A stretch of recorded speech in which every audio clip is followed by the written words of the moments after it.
Millets एक ऐसी चीज़ है जो आपकी सेहत के लिए फ़ायदेमंद नहीं बल्कि हमारे इकोलॉजिकल बैलेंस के लिए, हमारे एनवायरनमेंट के लिए बहुत ही अच्छे हैं। अब लोगों में कन्फ्यूजन ये होती है कि इसे बनाएं और खाएं कैसे। उनका टेस्ट ऐसा डेवलप हो चुका है कि वो बस गेहूं और चावल से बाहर निकलना ही नहीं चाहते। उन्हें लगता ही नहीं कि आज हमने खाना खाया है, अगर उन्हें लगे कि आज चपाती नहीं है, आज चावल नहीं है। मिलेट्स की बहुत ही अच्छी रेसिपीज़ बनती हैं और रादर इतने तरह के मिलेट्स हैं कि एक वैरायटी मिल जाती है। नमस्कार, सेहतनामा में एक बार फिर से स्वागत। मिलेट्स के बारे में इससे पहले के एपिसोड में हमने बात की कितने तरह के मिलेट्स होते हैं, लेकिन अब जितनी भी तरह के श्रीधन्य मिलेट्स जो कि बहुत फ़ायदेमंद होते हैं, 5 तरह के, उनके बारे में इस एपिसोड में विस्तार से उनसे क्या क्या बनाया जा सकता है, आप कैसे उन्हें अपनी डाइट में शामिल कर सकते हैं, उसका फ़ायदा भी बता रही है डाइटिशियन सारिका शर्मा। एक बार फिर से स्वागत सारिका। 5 मिलेट्स के बारे में हमने इससे पहले के एपिसोड में बात की। ज़रूर बताइए, क्योंकि मैंने भी कभी मिलेट्स को अपनी डाइट में शामिल अभी तक नहीं किया है, मैं भी करना चाह रही हूँ। तो कैसे एक एक करके मैं उन 5 फ़ायदेमंद मिलेट्स को अपनी डाइट में शामिल कर सकती हूँ। ओके राजेंद्र, सबसे पहले तो थैंक्स टू डॉक्टर खादर वली जिन्होंने मिलेट्स को रीइंट्रोड्यूस किया और मिलेट्स लोग अपनी डाइट में शामिल कर रहे हैं। बहुत ही अच्छी बात है, क्योंकि मिलेट्स एक ऐसी चीज़ है जो आपकी सेहत के लिए फ़ायदेमंद नहीं बल्कि हमारे इकोलॉजिकल बैलेंस के लिए, हमारे एनवायरनमेंट के लिए बहुत ही अच्छे हैं। मिलेट्स बहुत ही एक्सट्रीम टेम्परेचर्स में भी उगाए जा सकते हैं और ये हमारे किसानों की बहुत बड़ी एक मदद है, जो अगर जितने ज़्यादा लोग मिलेट्स को अपनी डाइट में अडॉप्ट करते हैं। अब लोगों में कन्फ्यूजन ये होती है कि इसे बनाएं और खाएं कैसे, क्योंकि जिन लोगों ने अभी पूरी उम्र हो गई गेहूं और चावल के ऊपर हैं, उनका टेस्ट ऐसा डेवलप हो चुका है कि वो बस गेहूं और चावल से बाहर निकलना ही नहीं चाहते। उन्हें लगता ही नहीं कि आज हमने खाना खाया है, अगर उन्हें लगे कि आज चपाती नहीं है, आज चावल नहीं है ना। तो मिलेट्स की बहुत ही अच्छी रेसिपीज़ बनती हैं और रादर इतने तरह के मिलेट्स हैं कि एक वैरायटी मिल जाती है। तो आज हम बात करेंगे कि कैसे किस मिलेट को बनाया जाए। और राजेंद्र, आगे जाके हम अपने किचन सीरीज़ में भी अपने दर्शकों को हम बहुत अच्छी मिलेट्स की रेसिपीज़ देंगे। अभी आज हम ब्रीफली थोड़ा सा आइडिया देते हैं अपने दर्शकों को कि किस मिलेट को किस तरह से बनाया जा सकता है। तो आपको ये जानकर बहुत अच्छा लगेगा कि मिलेट्स का आप सिर्फ चावल नहीं, मिलेट्स की आप रोटी भी बना सकती हैं। जितने भी मिलेट्स हैं हमारे श्रीधन्य मिलेट्स, पॉजिटिव मिलेट्स, चाहे वो छोटी कंगनी हो, फॉक्सटेल हो, चाहे वो कोदरा हो, चाहे वो सनवा हो, आप उनको अच्छे से धो के धूप में सुखा के अगर आप उनको मिक्सी में पीस लेती हैं, उनका एक पाउडर बना लेती हैं, एक आटा बना लेती हैं, तो आप उनकी बहुत आसानी से रोटी भी बनाई जा सकती है। और जितने भी हमारे पेशेंट्स होते हैं जो सेलिक डिजीज़ होती है, जिनको ग्लूटेन इनटॉलरेंस होता है, और उनके लिए तो मिलेट वरदान है। ग्लूटेन से एलर्जी जिनको होती है, जिनको सेलिक डिजीज़ होती है। और मिलेट्स डायबिटिक्स के लिए बहुत ही बड़ा वरदान है। अपनी पूरी प्रैक्टिस में हमने देखा है राजेंद्र, हम पिछले 10 सालों से अपने पेशेंट्स को मिलेट्स डाइट पे रखते हैं और हम देखते हैं कि डायबिटिक पेशेंट्स बहुत ज़्यादा बेनिफिट होते हैं मिलेट से। और उनका इंसुलिन पे होते हैं वो पहले मेटफॉर्मिन पे आते हैं और फिर उनकी गोली भी छूटने लगती है। इंटरेस्टिंग। और लेकिन बात वही है स्वाद की। चावल और गेहूं का इतना स्वाद चढ़ा हुआ है कि वो उसके अलावा मिलेट्स से स्वाद कैसे आए, अब वो बताइए। जी, अब इनको बनाने का ढंग पे डिपेंड करता है। अगर आप वैसे ही बहुत अच्छी कुक हैं तो आप कुछ भी अच्छा बना सकती हैं। जैसे अगर हम एक एक मिलेट को लेते हैं, पहले हम बैनयार्ड मिलेट की बात करते हैं। तो बैनयार्ड मिलेट का सबसे बड़ा फ़ायदा ये है कि जैसे आप जानते होंगे कि ये व्रत में खाया जाता है, नवरात्रों के व्रत में, और इसके चावल बनाए जा सकते हैं, इसका उपमा बनाया जा सकता है। जितने भी लोग कैलोरी कॉन्शियस है और बहुत ही कॉन्शियस अपनी फिगर को लेके, उनके लिए ये सनवा यानी बैनयार्ड मिलेट बहुत ही अच्छा है। और बैनयार्ड मिलेट की आप इडली बना सकती हैं, आप इसका पुलाव बना सकती हैं, आप इसकी खीर बना सकती हैं, और ये बहुत ही टेस्टी है। और ये सीड है, एक्चुअली में इट्स अ ग्रास, और ये बहुत ही हल्का होता है आपके डाइजेस्टिव सिस्टम के लिए। अब मैं अगली बात करूँगी कोदरा यानी कोडो मिलेट की। तो कोडो मिलेट जो है, आप इसका बहुत टेस्टी खीर बना सकती हैं। इसका गुड़ वाला चावल यानी कोडो मिलेट, इसको गुड़ के साथ बना सकती हैं। आप इसका राइस बना सकती हैं और ये बहुत ही अच्छा है आपके स्केलेटल सिस्टम के लिए, आपके नर्वस सिस्टम के लिए, आपके सॉफ्ट टिश्यूज़ के लिए, किडनी के लिए, लिवर के लिए, गॉल ब्लैडर के लिए। अब हम बात करते हैं लिटिल मिलेट की। लिटिल मिलेट यानी कुटकी। कुटकी का हल्का सा ग्रे कलर होता है। अब कुटकी लिटिल मिलेट को भी आप चावल की फॉर्म में बना सकती हैं, आप इसकी रोटी बना सकती हैं। और जैसे मैंने आपको बताया कि उड़द की दाल 30% ले लीजिए और कुटकी का आटा जो आपने पीस के तैयार किया हुआ है वो 70% ले लीजिए।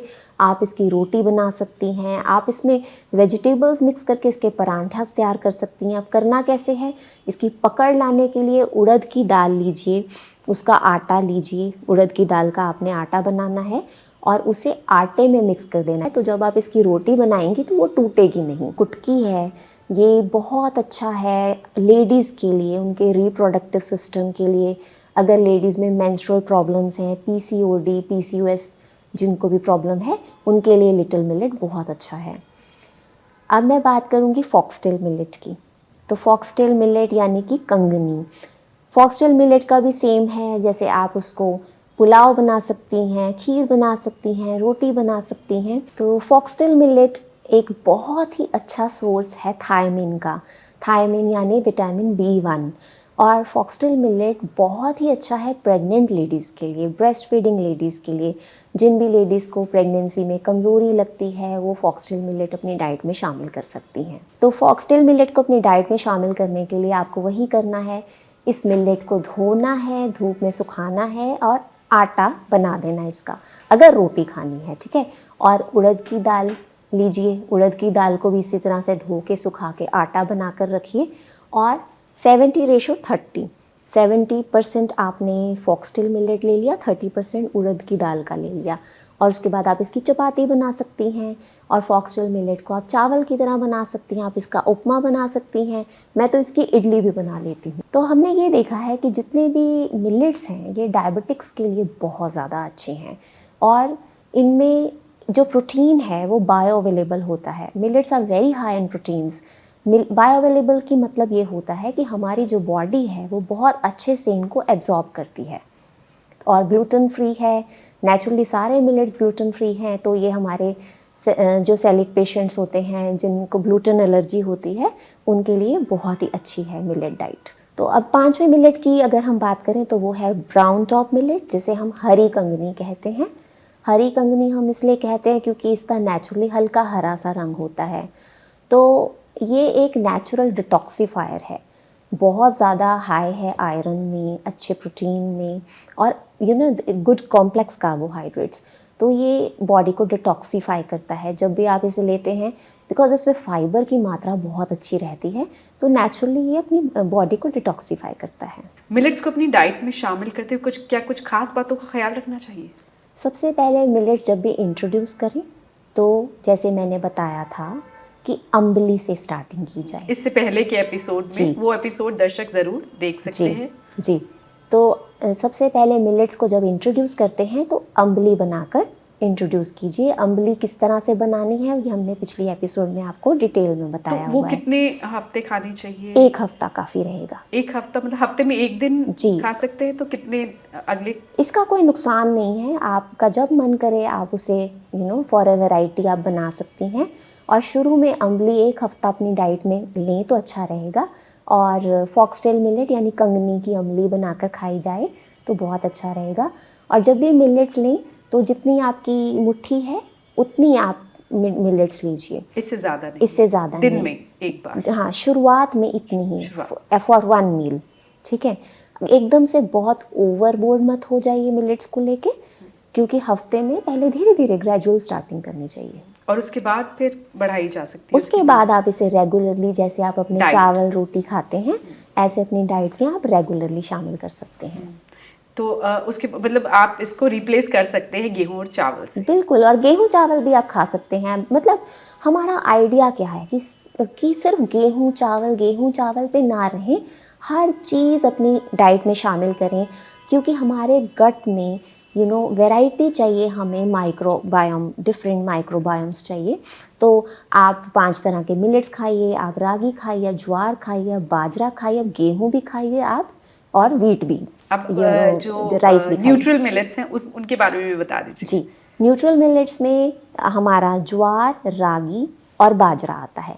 अब जो ज्वार है वो हमारा गर्मियों में बहुत अच्छा रहता है लेना, because it is cooling in nature, अच्छा फाइबर है, ठीक है, और इससे बहुत अच्छी रोटी बन जाती है। ज्वार खाते हो आपको लगता भी नहीं है कि आप गेहूं की नहीं खा रहे हैं। रागी जो है, ragi is a very rich source of calcium, और ये हमारे टॉडलर्स के लिए, उनकी बढ़ती उम्र के लिए, उनकी हड्डियों के लिए बहुत अच्छा है, ओल्ड एज वालों की हड्डियों के लिए बहुत ज़्यादा अच्छा है। रागी में थोड़ा सा विटामिन डी भी पाया जाता है, तो डी और कैल्शियम जब मिल जाते हैं तो बहुत अच्छे से बॉडी में एब्जॉर्ब होते हैं। और हमारा जो बाजरा है, बाजरा नेचुरली बहुत हॉट होता है नेचर में, तो अभी जैसे हमारा विंटर सीज़न चल रहा है तो बाजरा आप अपनी डाइट में शामिल कर सकती हैं। उसकी बहुत अच्छी रोटी, थेपला, ये सब बनाए जा सकते हैं।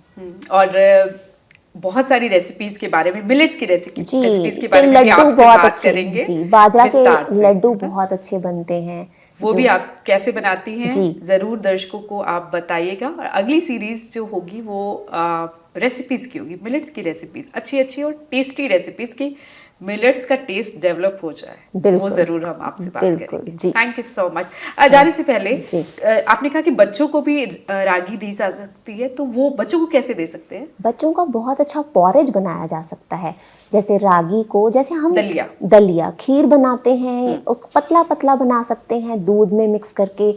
रागी को हल्का सा देसी घी में आप रोस्ट कर लीजिए या ड्राई रोस्ट कर लीजिए, और उसमें दूध में मिला के उसकी पतली पतली सी पॉरेज बनाई जा सकती है, जो बल्कि वीनिंग के टाइम पर हम माँओं को सलाह देते हैं कि आप अपने बच्चों को रागी का दलिया दीजिए।